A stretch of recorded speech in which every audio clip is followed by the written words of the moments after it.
अस्सलाम वालेकुम जी फ्रेंड्स। आज का जो हमारा टॉपिक है वो है physical interpretation of bound charges. ये है हमारा ईएमटी का इलेक्ट्रोडायनामिक्स का लेक्चर है। तो आइए स्टार्ट करते हैं। तो लास्ट वीडियो में हमने इसके जो बाउंड चार्जेस का इंट्रोडक्शन था उसका पर बात कर ली थी। आज हम इसका ये जो physical interpretation of bound charges पर बात करते हैं। तो सबसे पहले केस वन देखते हैं। केस वन क्या है हमारे पास। केस वन में क्या है कि हमने एक डाई इलेक्ट्रिक लिया है, उसको एक एक्सटर्नल इलेक्ट्रिक फील्ड के अंदर रख दिया है। ओके, ऐसा समझ लें या फिर ये समझ लें कि हमने एक डाई इलेक्ट्रिक लिया है, उसको हमने एक प्लेस के अंदर रखा हुआ है और उसको हमने कनेक्ट कर दिया है बैटरी के पॉजिटिव और नेगेटिव टर्मिनल के साथ। आप इस तरह समझ लें या फिर पहली तरह समझ लें कि हमारे पास एक तरफ पॉजिटिव चार्जेस हैं और एक तरफ नेगेटिव चार्जेस हैं और इन दोनों प्लेट्स के दरमियान हमने डाई इलेक्ट्रिक को रख दिया है। यानी कि ये इधर पॉजिटिव चार्जेस सपोज कर रहे हैं, इधर हमारे पास पॉजिटिव चार्जेस हैं और इधर हमारे पास नेगेटिव चार्जेस हैं। इनके दरमियान हमने एक डाई इलेक्ट्रिक मटीरियल को रख दिया है और दोनों जो प्लेट्स हैं कैपेसिटर की प्लेट्स हैं और ये दोनों कैपेसिटर बैटरी के साथ अटैच हैं।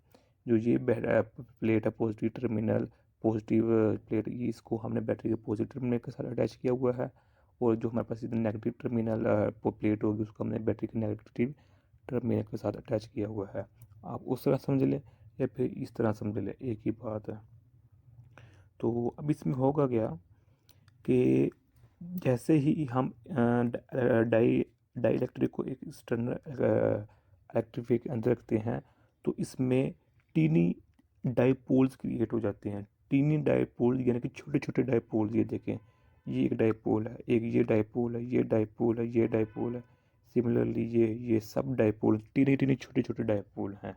इसी तरह जो डाई इलेक्ट्रिक के अंदर तक यानी कि छोटे छोटे डाईपोल बन जाएंगे। तो उनकी जो डायरेक्शन होगी वो इस जानिब होगी, लेफ़्ट से राइट जानिब होगी और यहाँ नेगेटिव होगा, यहाँ पॉजिटिव होगा। Okay, negative positive negative positive negative positive. अब क्या होगा कि ये पॉजिटिव ये इस नेगेटिव नेगेटिव को कैंसिल कर देगा, ये पॉजिटिव ये नेगेटिव कैंसिल कर देगा। यानी कि एक डायपोल मोमेंट का जो हेड होगा वो यानी कि जो सेकंड डायपोल का टेल होगा वो पहले वाले डायपोल के हेड को कैंसिल कर देगा। सिमिलरली हमारे पास बच क्या जाएगा, इधर हमारे पास ये नेगेटिव चार्ज बचेगा और इधर पे ये पॉजिटिव चार्ज बचेगा, ये वाला। ओके, तो ये बचेगा हमारे पास, ये देखें, ये हमारे पास नेट डायपोल आ जाएगा। और ये याद रखिएगा जो हमारे पास ये नेट डायपोल है ये किसी एक डायपोल की वजह से नहीं बल्कि इस डाई इलेक्ट्रिक में मौजूद तमाम डायपोल्स का जो रिजल्ट होगा उसकी वजह से हमारे पास ये नेट इलेक्ट्रिक डायपोल मोमेंट आएगा। अब हम केस लेते हैं, एक सेकंड केस है ये मेरे पास। सेकंड केस में क्या है कि हमने एक सिलेंडर लिया हुआ है, ये सिलेंड्रिकल शेप है, यहाँ से लेकर यहाँ तक हमारे पास सिलेंड्रिकल शेप है। ओके, तो इस सिलेंडर की शेप को हमने दो यानी कि तीन हिस्से में डिवाइड कर दिया है। यानी कि क्या कि इस सिलेंडर की शेप में हमने इस पार्ट को बाहर निकाल लिया है। ओके, ये पार्ट हमारे पास क्या है, नेगेटिव क्यू है, ये हमारे पास पॉजिटिव क्यू है। डन हो गया। तो अब ये इस पार्ट को हमने बाहर निकाला हुआ है। तो जो हमारे पास ये डी है, डिस्टेंस है। अच्छा, जो हमारे पास जो एक्सटर्नल इलेक्ट्रिक फील्ड है ना वो लेफ़्ट से राइट जानिब है, लेफ़्ट से राइट जानिब। जिस तरह हमने पीछे देखा था कि ये देखें जो हमारे पास एक्सटर्नल इलेक्ट्रिक फील्ड है ये वाला कहाँ है, लेफ़्ट से राइट जानिब है। ओके, जिसके नतीजे में जो टीनी डायपोल क्रिएट हुआ था वो नेगेटिव से पॉजिटिव की जानिब था, नेगेटिव से पॉजिटिव। सिमिलरली इसी केस में इस ऐसा ही होगा कि जो लेफ़्ट से राइट जानिब जो एक्सटर्नल इलेक्ट्रिक फील्ड होगी। ओके, तो अब इसको हमने छोटे एक पार्ट निकाल लिया, इस पार्ट को हम स्लाइस कह सकते हैं या चंक कह सकते हैं, वो हमारी अपनी मर्जी है। तो ये नेगेटिव पार्ट है, ये पॉजिटिव पार्ट है, ये डिस्टेंस डी है। और जो हमारे पास है ये वाला है ना, ये वाला जो ये है, ये हमारे पास एरिया ए है। यहाँ से लेकर यहाँ तक जो हमारे पास डिस्टेंस डी है ये वाला, और जो जो ये है हमारे पास ये एरिया ए है। ओके, ये याद रखिएगा। जो हमारे पास ये मैंने एरो लगाया ना दोनों तरफ, ये गलत है, इसका लेफ़्ट से राइट जानिब एरो होगा एक्चुअली। लेकिन मैं समझाने की गर्ज से इधर डी लिखा हुआ है, दोनों तरफ अलग करा दिया है। अब क्या करते हैं कि dipole moment of a chunk, यानी कि जब हमने इधर पोलराइजेशन वाला अमल नहीं हो रहा, ओके, यानी कि सिर्फ इधर पॉजिटिव है चार्ज है और इधर नेगेटिव चार्ज है, ओके। तो उस केस में मुझे यानी कि सिंपल सा फार्मूला है P is equal to q d, ये मेरे डाइपोल मोमेंट का सिंपल फार्मूला है, P is equal to q d. लेकिन अगर हम पोलराइजेशन वाला अमल स्टार्ट कर दें तो इस केस में जो मेरे पास इस चंक का की जो पोलराइजेशन में जो डाइपोल मोमेंट होगा वो मेरे पास P इज इक्वल टू होगा, डाइपोल मोमेंट होगा PAD। P मेरे पास पोलराइजेशन है, ए हमारे पास एरिया है जो मैंने आप लोगों को बताया, ये वाला एरिया है, और जो मेरे पास डी है ये डिस्टेंस है, ये यहाँ, ओके, ये डिस्टेंस है। अब ये यहाँ भी डाइपोल है या ये भी डाइपोल है, तो दोनों की लेफ्ट है साइड इक्वल्स हैं, तो इसलिए हम इन दोनों की इक्वल कर देंगे। इक्वल किया तो इक्वल करने से हमारे पास ये वैल्यू आ गई, ओके, ये बात इक्वेशन आ गई। तो अब मैं पी की जगह सिग्मा बी लिख सकता हूँ, ओके, ये समझ लें कि पी का मैंने नाम दिया सिग्मा बी का, ये मेरे पास फाइनल इक्वेशन आ गई है, ओके। अब हम एक थर्ड केस देखते हैं। अब इस थर्ड केस में क्या है कि हमने जो मेरे पास सिलेंडर था उसको कट ऑफ किया है किसी एंगल पर। अच्छा, एक जो इम्पोर्टेंट बात रहेगी वो तो ये है कि जो इस केस में सेकंड केस में जो हमने ये कट ऑफ किया है ये हमने 90 की एंगल पर किया है, ये मेन पॉइंट है कि 90 की एंगल पर। लेकिन जब हमारे पास थर्ड केस आता है इसमें हमारे पास एंगल 90 नहीं होता। जब हमारे पास एंगल 90 नहीं होता तो वहाँ हम कॉस थीटा का सहारा लेते हैं, यानी कि इसको इस्तेमाल करते हैं। ये मेरे पास जिस तरह मैंने पहले अर्ज़ किया था कि जो हमारे पास यहाँ से लेकर यहाँ तक हमारा डी होता है, ये हमारे पास एरिया है, सिमिलरली मेरे पास ये भी एरिया है, ओके। तो इस एरिया को मैं ए एंड कह देता हूँ, और जो मेरे पास ये एंड है ये किसके इक्वल है, ए कॉस थीटा के, क्योंकि जो मेरे पास यहाँ ये वाला थीटा बन रहा है ये 90 का थीटा नहीं है। लेकिन जो पिछला केस था इधर इधर जो मेरे पास था पी इस जानिब था और मेरे पास ये इस जानिब था नॉर्मल, ओके। यानी कि जो मेरे पास पी था वो लेफ़्ट से राइट जानिब था, और जो मेरे पास नॉर्मल था वो अबव साइड पर था, तो एंगल 90 बन रहा था। लेकिन इधर क्या है, पी तो लेफ़्ट से राइट जानिब है ही है, लेकिन जो नॉर्मल है वो 90 का एंगल नहीं बना रहा, बल्कि वो 45 का या 50 का एंगल बना रहा है, जिसकी वजह से हम इधर कॉस इस्तेमाल करेंगे। फार्मूला वही है जो हमने पीछे यूज़ किया था, ये वाला फार्मूला है। तो अब हमने यहाँ ए की जगह ए एंड लिख दिया, बस इस यहाँ ए एंड लिख दिया है, चूँकि हम इसको हमने ए एंड का नाम दिया है। तो अब यहाँ वैल्यू पुट कर देंगे, वैल्यू पुट करने पर इक्वेशन आ जाएगी। इस इक्वेशन को मैं इस तरह लिख सकता हूँ, यानी कि क्यू ओवर ए को मैं क्यू ओवर ए की जगह मैं पी लिख सकता हूँ, जिससे मैंने ये देखें q over is equal to p है, तो यहाँ मैंने क्यू ओवर ए की जगह पी लिख दिया, कॉस थीटा वैसे का वैसे ही है। तो अब इस सिग्मा बी को आप इस सिग्मा बी कह लें या सिग्मा बी डैश कह लें, एक ही अपनी मर्ज़ी है, क्योंकि अगर डिफ्रेंशिएट करना है तो ये सिग्मा बी है तो ये भी सिग्मा बी है, लेकिन इस ऊपर डैश डालें ताकि आसानी रहे। तो अब पी कॉस थीटा को मैं पी डॉट, ये याद रखिएगा ये डॉट है, ये दरमियान में डॉट है, ओके। तो पी डॉट एन है, ये नॉर्मल है, एन क्या है नॉर्मल, ये वाला नॉर्मल है, ओके। तो ये मेरे पास थर्ड केस है। अब हम चलते हैं फोर्थ केस की जानिब। अच्छा फ्रेंड्स, यहाँ एक गलती हो गई है, वो क्या है कि a and is equal to a cos theta नहीं है, a and is equal to a over cos theta है हमारे पास, ए बटा कॉस थीटा, यानी कि ए ओवर कॉस थीटा है। तो जब ए एंड की वैल्यू इधर हम पुट करेंगे तो कॉस थीटा ऊपर जाकर इसके साथ मल्टीपल हो जाएगा।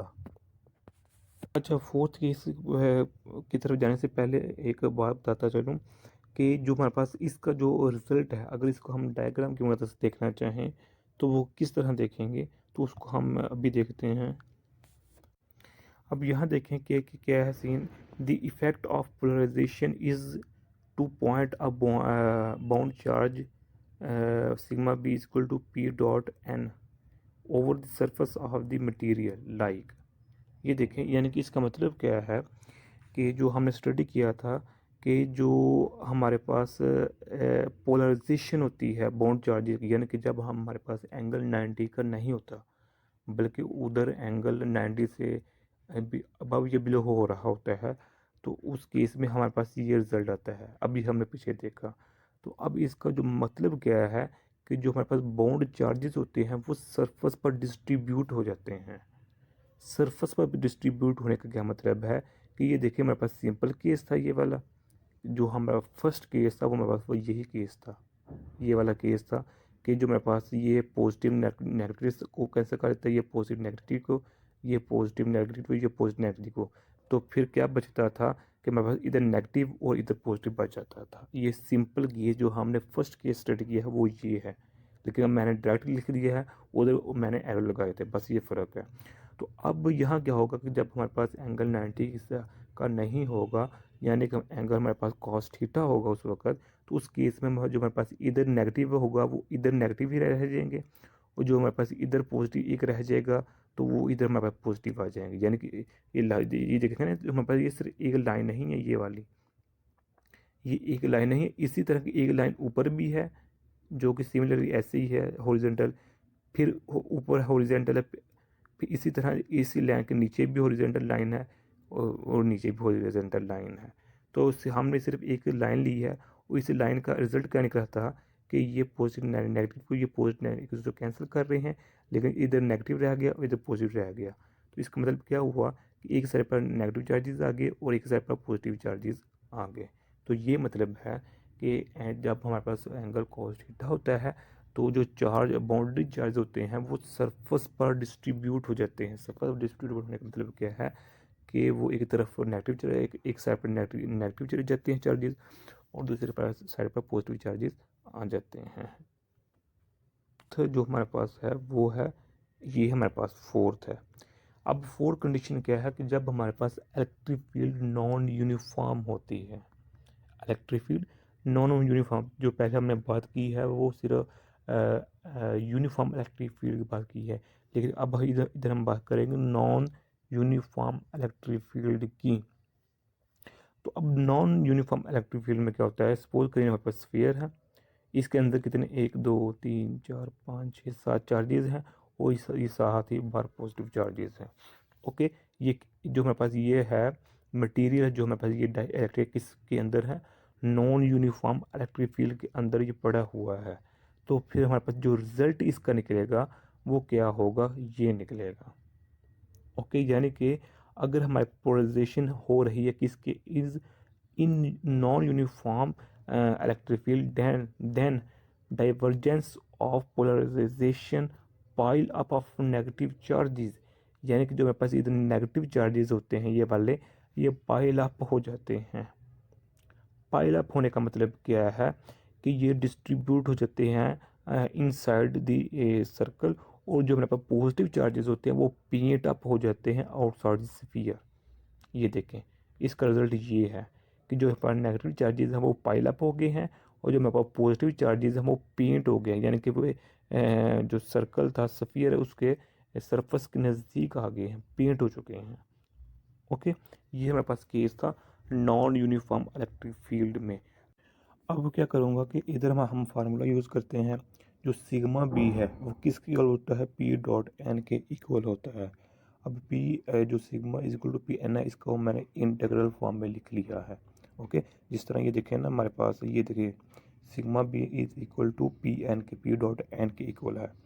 ओके, यानी कि ये कहाँ से ऊपर प्रूव किया हुआ है कि जब हमारे पास A and is equal to होता है ए ओवर कॉस थीटा। ये गलती हो किसी हमसे, मैंने बताया पहले। तो अब जो ये सिग्मा बी है वो equal to p dot n के है, तो अब इसको मैंने इधर लिख लिया। तो ये क्या है, सिंपल फॉर्म में है, तो इसको मैंने इंटीग्रल फॉर्म में लिख लिया। ओके, तो अब यहाँ हम सेकंड जो हमारे पास ये है पॉइंट, इसमें गाज़ी लॉ को यूज़ करेंगे। गाज़ी लॉ को यूज़ करते हुए जो मेरे पास ये वैल्यू है ना, यहाँ इसकी वैल्यू पुट कर देंगे तो हमारे पास ये आंसर आ जाएगा। यानी कि जो हमारे पास, अच्छा ये याद रखिएगा, जो हमारे पास ये रो बी है ना, ये भी सिग्मा बी ही है। आप इसको रो बी कर लें, इसको फिर रो बी करना पड़ेगा।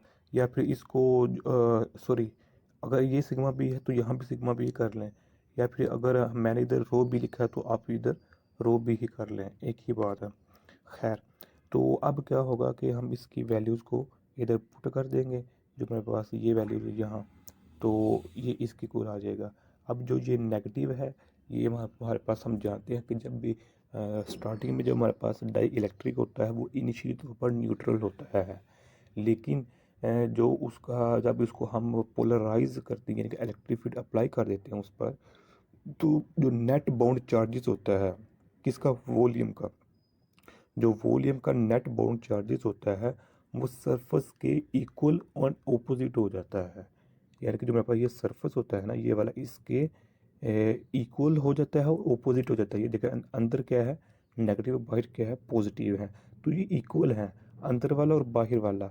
यानी कि as dielectric is initially neutral, but when we applied external electric या फिर हम ये कह सकते हैं जब when we placed the dielectric material in an external electric field, then the net bound charges is in the dielectric, then the net bound charges in the dielectric is equal and opposite to the bound surface charge। Okay हो गया। अब तो फिर हम यहाँ क्या करेंगे, तो फिर जो यहाँ रो बी या सिग्मा बी होगा उसको हम इसके इक्वल कर देंगे, और ये नेगेटिव वैसे का वैसा ही आ जाएगा। इसको आप यहाँ रो भी लिख लें या सिग्मा भी कह लें या कोई और टर्म यूज़ कर ले, वो आप लोगों की अपनी मर्ज़ी है। तो यही आज का मजाना सा टॉपिक। अच्छा, हमने इधर क्या है गॉसेस लॉ यूज़ किया है, ये देखना वॉल्यूम है, सरफेस है, तो हम जानते हैं सॉरी जो इतना डाइवर्जेंस थ्योरम यूज़ किया है। ओके, तो हम जानते हैं जो डाइवर्जेंस थ्योरम होता है वो वॉल्यूम को सरफेस में और सरफेस को वॉल्यूम में चेंज कर सकता है, इसमें कोई यानी कि इतनी मुश्किल बात नहीं है, ये हमें डाइवर्जेंस थ्योरम में ही पता लगता है, और वाकई ये प्रूव भी हमने किया हुआ है एमएमपी के लेक्चर में। अब यहाँ देखें कि ये हमारे पास डाइवर्जेंस थ्योरम है, ये जो हमारे पास ये वाला है ये डाइवर्जेंस थ्योरम है, यानी कि वॉल्यूम को हमने सरफेस में चेंज कर सकते हैं और सरफेस को वॉल्यूम में चेंज कर सकते हैं। ये हमारे पास डेल डॉट वी है, ये यहाँ वी आप जो मर्जी ले सकते हैं। ओके, तो ये वॉल्यूम को हमने सरफेस में चेंज किया हुआ है। ओके, डेल डॉट वी है वो ये इंटीग्रल फॉर्म में है। ओके, तो हम वॉल्यूम को सरफेस में चेंज कर सकते हैं। तो जो हमारा टॉपिक है, टॉपिक में हमने यूज़ किया हुआ है वी की जगह पी। ओके, तो इसलिए हम जब यानी कि सरफेस से वॉल्यूम में जाएंगे या वॉल्यूम में सरफेस में जाएंगे तो हम पी ही यूज़ करेंगे। ये हमारे पास डाइवर्जेंस थ्योरम है। इस डाइवर्जेंस थ्योरम के अकॉर्डिंग हमने जो इक्वेशन थी ना लास्ट वाली, उसको हमने रीअरेंज इस तरह किया है। ओके, यानी कि ये देखें ये वाला ये है, यही है कि हम वॉल्यूम से सरफेस में, सरफेस से वॉल्यूम आए तो हमारे पास यही प्रोसेस होगा, डाइवर्जेंस के अकॉर्डिंग ही होगा। बस इधर भी नेगेटिव है तो फिर इधर भी नेगेटिव आ जाएगा। तो यही इतना सा टॉपिक था हमारा। तो यहाँ हमने ये एक्चुअली डाइवर्जेंस ही थ्योरम अप्लाई किया हुआ है।